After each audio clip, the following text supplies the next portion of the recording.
Good afternoon, everybody. Your Excellencies, ministers, thank you so much for hosting us today and for these incredible testimonials that we just heard from the parents and the victims of this disease who have overcome this disease and are living proof that recovery is real and is something we should be promoting.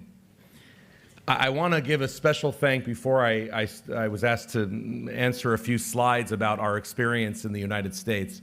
I want to give a special thanks to the government here and especially the anti-drug department that I've had the privilege of working with on and off really since I was in the Obama administration and since I left as well. The commitment that the Italian government and especially the department has to drug issues is inspirational, because while some countries, and I won't name names because we don't want to cause diplomatic incidents, that's not why I was sent here, but while some countries are reneging and reversing, going back on their word on international treaties, Italy has been a strong voice internationally.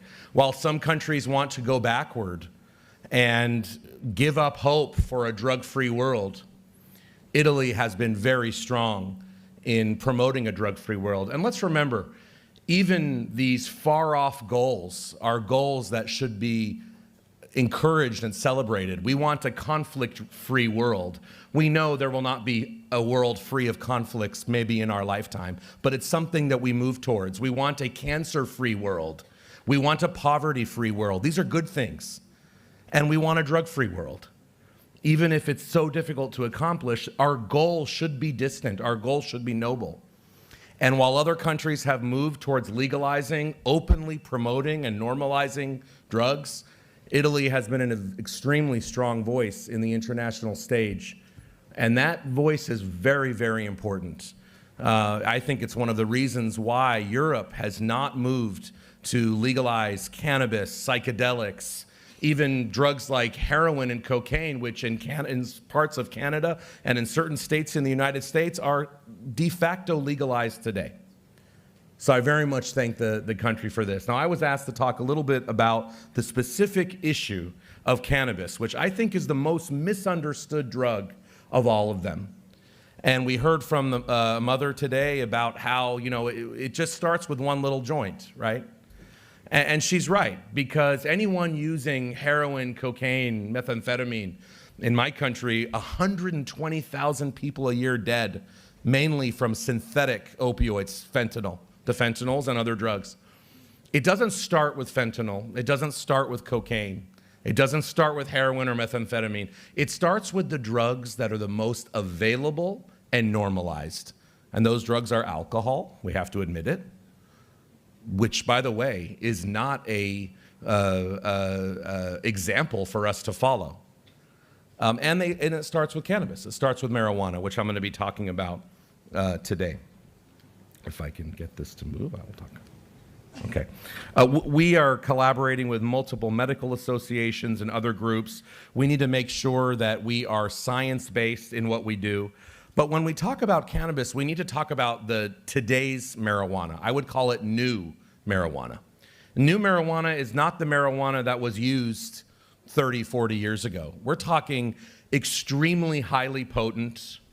These are all legal in 25 states in the United States. They're widely available in countries that have legalized this. Because remember, and I think we can have an open debate. I do not shy away from the debate at all. Anybody who wants to have a debate on this, we should. But let's be very clear about what the legalization of cannabis is about. It is not about social justice or human rights. It is about profit. It's about making a small number of companies very, very rich, just like we have big tobacco. I'm just going to say it straight. And in my country, that's what it's about. It's not hippies, you know, giving the peace sign. It's guys that frankly look like Luke and I on Wall Street, laughing all the way to the bank while we pretend to care about communities of color and black and brown people. That's what this movement is about. So the potency has skyrocketed because this is, remember, addiction is a business. And because it's a business, it wants to profit. It doesn't profit off of you if you only use a little bit. It profits off of the people that use a lot. And that's why every Surgeon General in the United States, from the Trump Surgeon General to this was Obama and Biden's Surgeon General, there's one thing they agree on. There's not a lot that you can imagine. Trump and Biden don't agree on a lot of things, and Obama, okay? But the one thing they do agree on, the administration, is that cannabis is a dangerous drug, and that states that are legalizing are not doing it in the name of science. Because I'm in Italy, I wanted to give an example that had to do with coffee, because I love your coffee. And the example is the amount of THC used by the average cannabis user today compared with 20 years ago is like comparing one small bottle of Coca-Cola worth of caffeine to 33, we call it grande cappuccinos, which are big, it's Starbucks cappuccino, big. That's the difference of the amount of the psychoactivity that is being used today. One can of Coke, 33 coffees. 20 years because of the amount of the THC. And THC, remember, cannabis is a very complex plant. There are hundreds of ingredients. The ingredient that binds to the receptors in the brain and the body is called THC. That's what gets you high.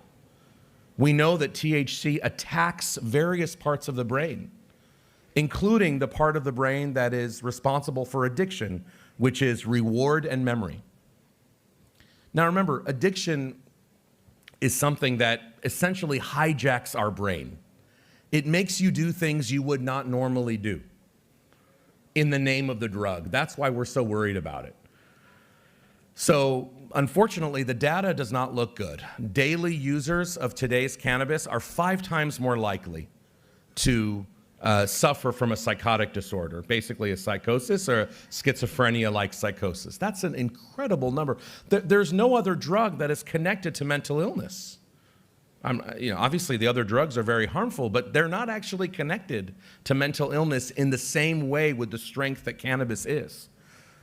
Now, I know another argument for legalization is we can get rid of the mafia and the underground illegal criminal market, right? If we legalize cannabis, because if we legalize cannabis, then the mafia, well, maybe they will go to, I don't know, medical school or dental school or do something else.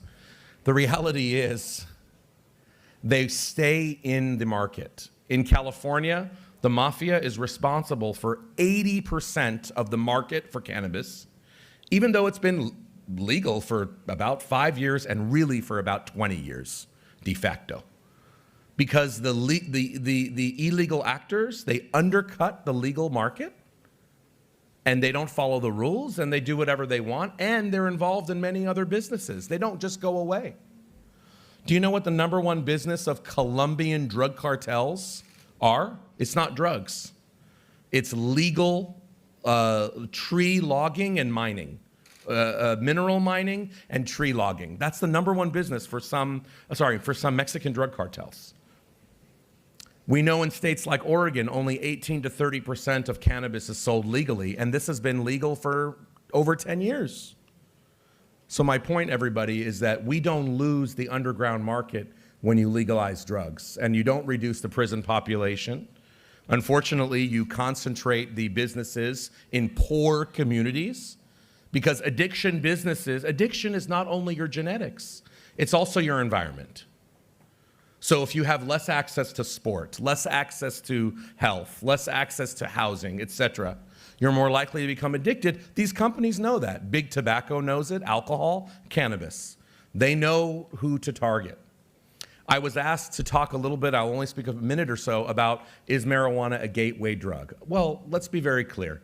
Most people who use cannabis will not go to other drugs. However, 99% of those who use other drugs started with cannabis.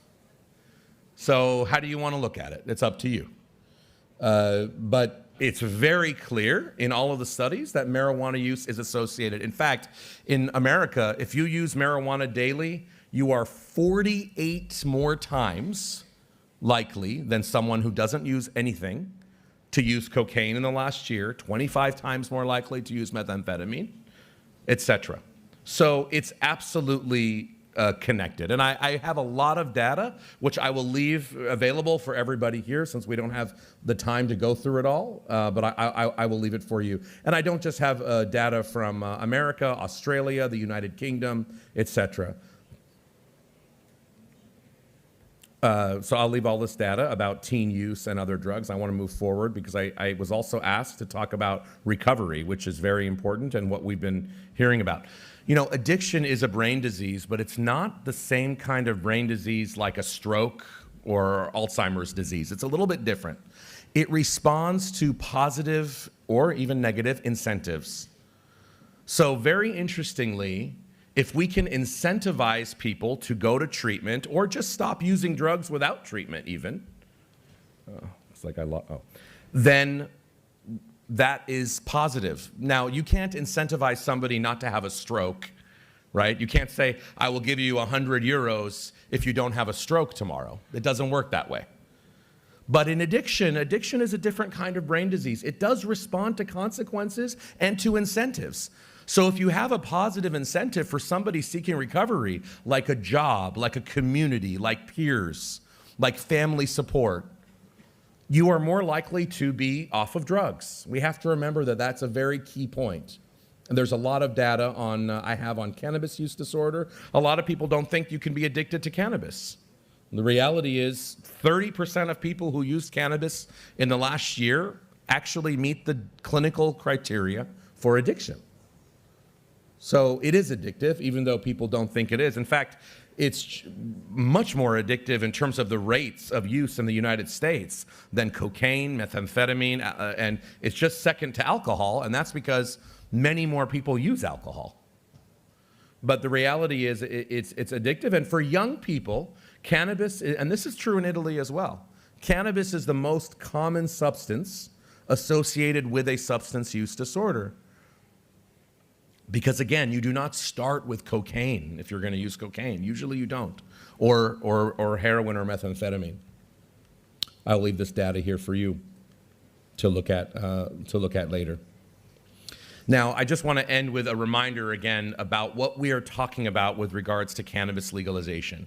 We are talking about repeating the public health nightmare that has cost Italy way too many lives, and Europe way too many lives, the public health nightmare of tobacco and big tobacco, companies selling a highly addictive product for profit. History is repeating itself. You know, in America, we used to have these advertisements for cigarettes. We had doctors saying cigarettes are healthy.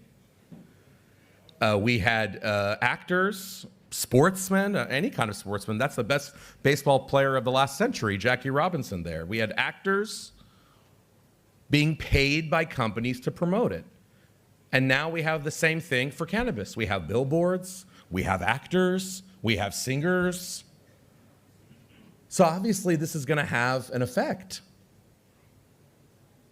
And we have to think about what kind of society we're trying to build. Also, we have to think about our competition. And Italy has to think about itself in the global arena of trade and commerce and competition. Because I can tell you the biggest rivals that you have on the economy, their young people are not using cannabis like Europeans and Americans are. I'm not going to mention the countries again. But we have to remember that this has far-reaching implications. Though I will end with this idea, not only marijuana can be a gateway drug, but I will warn you that marijuana legalization can be a gateway policy to legalizing other drugs. In my country, we're almost moving on from cannabis legalization. We're talking about psychedelics, LSD. It's like living in the 1960s all over again. LSD, magic mushrooms, or psilocybin mushrooms. And big companies and billionaires are funding efforts to legalize all drugs because that's the next step from legalization. Don't think that the debate will stop with cannabis. That's just the beginning. Because once they are victorious on that, in British Columbia, I live part-time in Vancouver, British Columbia, down the street, groups are giving away heroin. This is heroin. The government knows it. It doesn't do anything. This is from down the street. In Vancouver, one of the most beautiful cities in the world, they're giving out heroin, cocaine, and methamphetamine with the message that if it's pure and unadulterated, it's safe.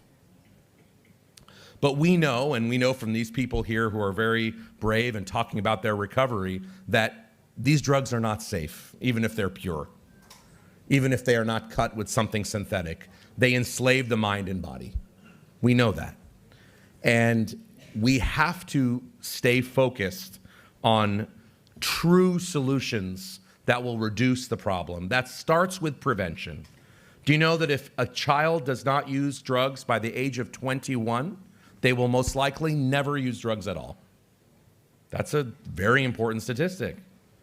We got to get them through those turbulent teenage years.